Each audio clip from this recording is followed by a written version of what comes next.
Hi friends, இன்றைக்கி என்ன lunch பாக்ஸ்ன்னு பார்க்குமா? காலையில் டிஃபனுக்கு மினி இட்லியும் சாம்பாரும் தந்தேன். ஸ்நாக்ஸ்க்கு பச்சை பட்டாணி சுண்டல்.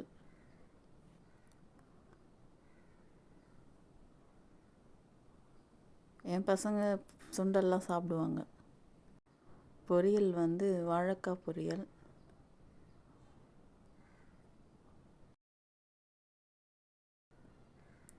பாதி முட்டை.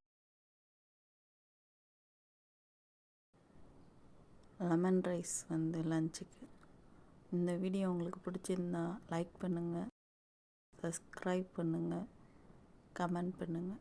Thank you friends.